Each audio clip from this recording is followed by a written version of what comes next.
Good morning. Good morning. I'm so glad to see everybody here as we launch our first class in the survey of the Old Testament. And our topic is very simple. And I apologize that I didn't bring a bigger Bible. I just have my little one.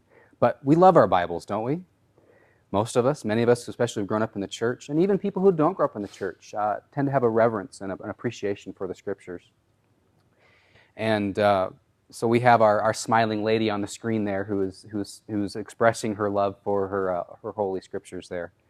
But there's kind of a burning question that is out there, and something I think that's important for us as we begin this survey.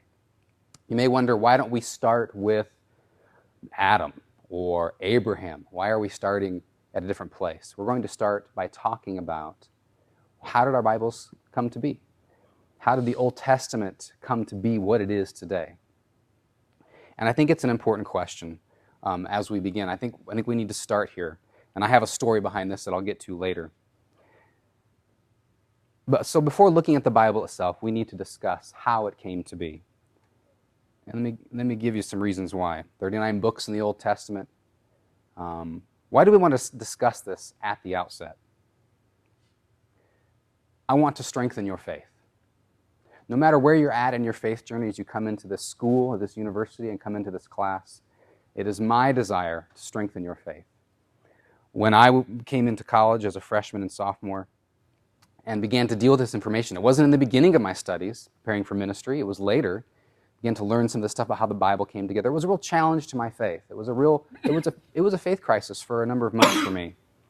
When I was in college, we didn't have Dan Brown and the Da Vinci Code, but you do.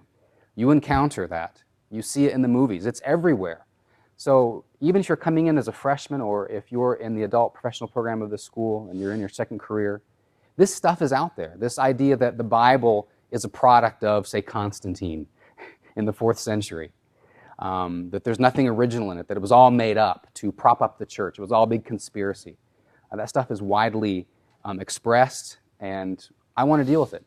And I want to be able to strengthen your faith. So we're going to start at the very beginning of this course with, how did our Bibles come to be? So let's talk about what Christianity and Judaism believe about the Old Testament. Let's talk first about what they believe it is not. First of all, we don't believe, Christians and Jews do not believe that the Bible just kind of fell from heaven from the hand of an angel. That it was written on golden discs. I think Mormonism has that belief. Or also that it was simply dictated to a human person. That is the belief of Islam, that Muhammad was just possessed by Allah, and he just dictated Allah's every word. So Judaism and Christianity reject both of those views, that it did not just fall from heaven, and it was not just simply directly dictated by God. Christianity and Judaism also reject the idea that the Bible is a purely human product, that somehow God was not involved. They believe very much that God was involved. The Bible is, on the other hand, however, inspired by God. He didn't dictate it, but in some way he inspired it. He is behind it. There's kind of a mystery there as to how that actually works.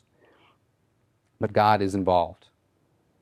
Also, Jews and Christians believe that the Old Testament is correct in what it says about God and humanity and the world, that it is offering a correct view and what it needs to be paid attention to.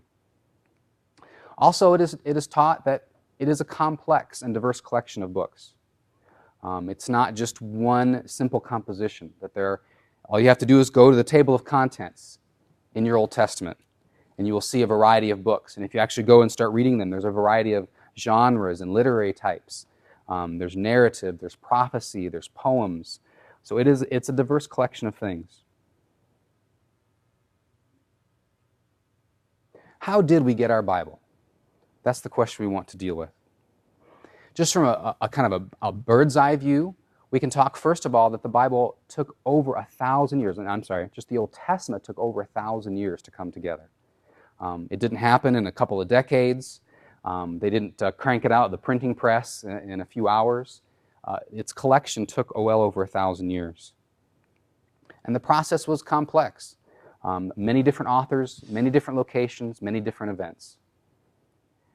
And there are big gaps in our knowledge of the process, of how it all actually took place. Nobody left a record for us. Have you ever watched a movie on a DVD, and then there's always the additional section, right, where you can go and see the making of the movie, right? And you can go and see exactly how it was put together from the initial conceptions to where they did the storyboards and the casting and the script, and you can see how it all comes together. You know exactly how it happened. We have nothing like that for the Old Testament. We really have very little, just very little glimpses into how it all came to be. And this means, to be honest, that there is a lot of guesswork and speculation when it comes to how did the Old Testament come to be exactly the way it looks today. So I want to warn you, as you're out there in the world and as you're even encountering maybe professors at this university and certainly other places who may have a real certainty. This is how the Bible came to be.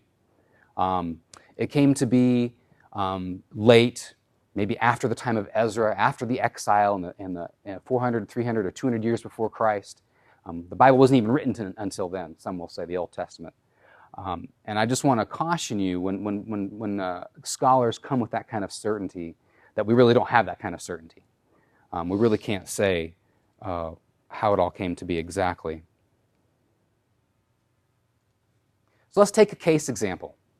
Just a very brief kind of, let's take a sample of David and Goliath and how that might have gone from the event itself to being the story that it is in 1 Samuel 17. An event takes place. There's a battle. There's a rock. There's a severing of a head. It's just great rated R material, isn't it? Make a great movie.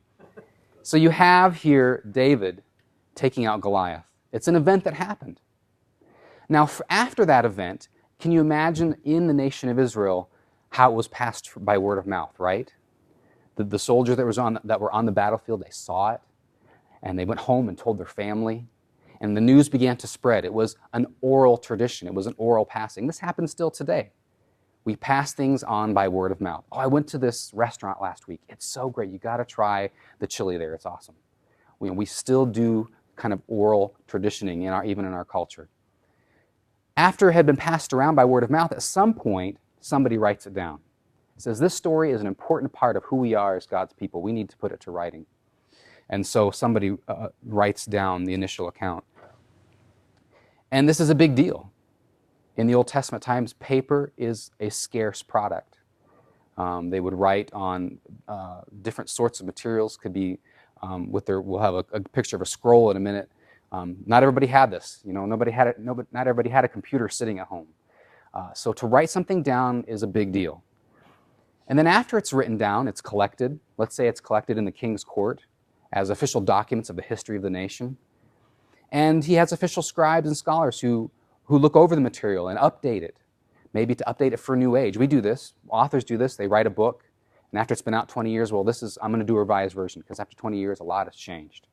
So authors come and they update, and maybe they add some things to say, well, I heard another thing. I heard somebody else's other oral tradition that has some additional information. I want to put that in there. And so there's updating, there's adding, there's editing that takes place. And then at some point in the history of Israel, there comes a place where they say, you know what, I think we need to stop adding and editing. Let's just start copying. We're just going to make copies now. We don't want to change it at all. This is really sacred, important stuff. So it goes from being from a document that they add to and edit to something that they copy, and then we come to this thing called canon, which is a Latin word that just simply means, actually comes from the Greek and the Latin, and it just simply means a rule of measure, a standard, that these books, as they are right now, are going to be our standard for us as the people of God. So you can see there's a long process that goes all the way from the event, and now comes all the way to where we say this is an authoritative document for us. It's not a simple process. Let's take a little bit closer look. An event takes place, or maybe God speaks or acts, and then it's passed on by storytelling, the oral tradition. It's written down perhaps by scribes, and like say, for example, in King Solomon's court, we know he was wealthy, maybe he had the resources to do that. As time goes by, documents are added to, updated, rearranged, etc. Ancient Israelites did not have the same concept we do about books, authors, and copyrights. For us, it's a very sacrosanct legal thing, isn't it? When you write a book, your name's on it, you copyright it, it's yours. And if anybody makes changes to it, you can prosecute them. Ancient Israelites did not have that idea. They felt free to add to edit, to rearrange. And here's a really important thing too. They were written on scrolls, not in books. A book is what is known as a codex, where you can flip through the pages. A scroll is something entirely different. Here's a picture of a scroll. Now, you can see that size is an issue. A scroll can only get so big before it becomes so cumbersome that you wouldn't be able to carry it around. I love my little Bible because I can stick this in my pocket and take it anywhere I want to. You couldn't do that with even the first 5 books of the Bible, the Pentateuch. You couldn't stick them in your back pocket and go from Jerusalem to Bethany and you're preaching in the synagogue there. It doesn't work that way. You're going to have to strap down your donkey, okay? And he's going to have a heavy burden to take all of these scrolls to the nearest synagogue. It's not user-friendly. When you're trying to look up a verse, if you're in Genesis 2 in the scroll and you would like to find something in Deuteronomy 12, have fun. You're going to be spending the next 3 hours rolling through the scroll. It is not user-friendly. And it was often, it was often made from animal skins, and they were literally stitched together. So you had to, you go to the next picture. You notice here that this is Hebrew script. It's opposite of English. It reads from the right to the left, so it's backwards from us. And you notice it's all crammed together. Now, this particular one is from the 10th century after Christ, in the Common Era, and you can see the little dots there. Those are the vowels. But in the original manuscripts, if you go back to the previous slide, there is no pointing in that. It's consonants all crammed together as tight as it can be because space is an issue, and you have to put as much text as you can on a page. And so all of these factors play into how these books were put together. You could stitch books together because they were animal skins, and size is a limitation. If you go to the first 5 books of the Bible, the Pentateuch, all those books are very similar in length. They're almost very, very close to being all the same size, and it's almost like that was kind of a standard size for a scroll, each of those books.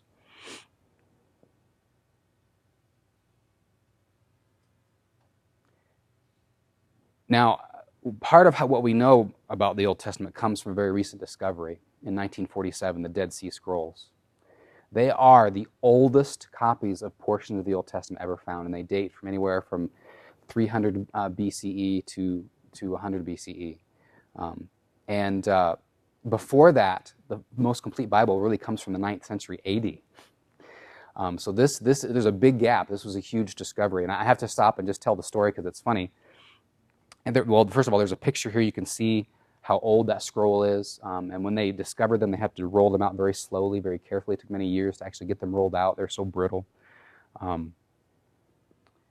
Here's a picture of the caves of Qumran where they were discovered, and literally there were a couple of Bedouin children or teenagers out playing in the wilderness. And there's 2 stories actually about this that I've discovered. One is that one threw a rock into a cave and they heard a piece of pottery break, and when they went there, they found the scrolls in the pottery. Another story is that one of the boys actually fell through into the cave and into a pile of pottery. They brought the scrolls back to their family. They didn't know what they were. I love this part. The family put the scrolls on a pole and set them outside their tent. And a few days later, they took them into the market, and nobody knew what they were and thought, oh, they're worthless. And it took quite a bit of time as different people looked at them and say, this is something valuable. It became the most important discovery of the 20th century in biblical studies.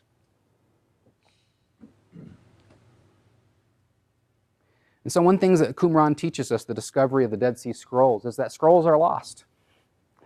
And then sometimes they're found. For example, King Josiah, in 2 Kings 22, we have the story where apparently the law of Moses had been lost. And as they were kind of doing some refurbishing, some remodeling, some updating in the temple, a new wallpaper, I don't know what they were doing, knocking down a few walls, creating some new rooms. King Josiah, we have found the book of the law. And King Josiah reads it, and it's like nobody had ever heard it.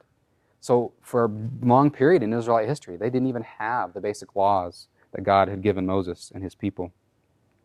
Some scrolls are lost to us forever. For example, the annals of the book of Kings, it's mentioned in 2 Chronicles 24:27. The author there in 2 Chronicles says, and of course all this stuff about the kings is written in the annals of the kings. Oh, really? Well, we don't have that document. It is lost to history. So even the biblical books are based on previous documents that have been lost to us. And then the exile of the Israelite people in 587 years before Christ. They're dragged to another country. They're there, and eventually they return to Jerusalem. But in that time period, they realized they needed to become much more careful with their documents. That if they're going to remain God's people, they need to take this seriously. And so during that time period, they became much more careful. And then after the exile, the post-exile period, they got really serious about reading and explaining the sacred scrolls. There's this great scene in Nehemiah 8 where Ezra the scribe and priest comes out and carefully reads the scriptures and then takes time literally by family, the learned men of that culture go family to family to make sure that they explain the scriptures and make sure that they understand them.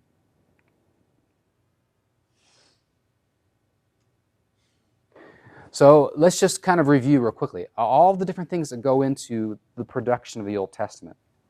It's important because it's not a simple matter of God spoke to Moses, Moses wrote something down, and then we now have exactly what Moses has. Now, maybe Moses did write some things down, but it's been added to, it's been edited, it's been rearranged. And so we need to look at this process. There's copying involved. Sometime between 400 and 200 years before Christ, there's adding to and changing of the scrolls stopped. There came a period where they said, kind of in the post-exile period, they said, we're not going to change it anymore. This is our sacred scripture, and we just need to copy it. And they copied it very, very meticulously. They had long, very detailed rules about how to copy it and counting processes that they used. The Xerox machine wasn't working then, so that was an important part of how they did it. But a room full of scribes carefully copying the text. There's copying, there's canonization, that idea that this is our rule, this is our standard for our faith. So we need to not change it or add to it. And again, the whole issue of canonization is the word authority. That this is an authoritative document for us. So now this kind of gets us all this information. Maybe at the moment your head is swimming, you're thinking, okay, so what does this mean for the Bible? What does it mean for us as Christians? How does this work? For me, it was very much a faith crisis for me in college. Before college, I kind of had the simple view that, well, Moses wrote it down, and that's what we have. We have exactly what Moses wrote down, or David wrote the Psalms, and that's exactly what we have. We have exactly what David wrote, or the Proverbs. This is what King Solomon wrote, and that's exactly what we have today. And the evidence simply doesn't support that. People have been working on this for a long, long time. For many hundreds of years, and actually even going back to the early centuries of church history, people were looking at these issues. And it's not just simple a matter of somebody wrote it and that's what we have. Because like I said, that's our idea. That's a modern understanding. That a man or woman sits down, writes a book, copyrights it, and it can sit on the shelf for 300 years, unchanged. And it just simply didn't happen that way in the ancient world. So what is the role of inspiration in the making of the Bible? Because as we look at this process, it was a messy process, and it involved messy human beings. Where was God in this messy process? What if some of the scribes just made it up? That's kind of the question that kind of came to my mind. And some scholars believe that it's true, that the Bible is just a complete myth. It was just a complete fabrication of the people who were in power at the time to control the people, the lower people in the nation, so that they could, obey the king or obey the priests. And shouldn't God take better care of his scriptures for his people? Shouldn't he be more careful to make sure that what he wants to say to us is more carefully preserved? This just seems too messy. Maybe it's just my personality type. My wife will tell you I like things very orderly.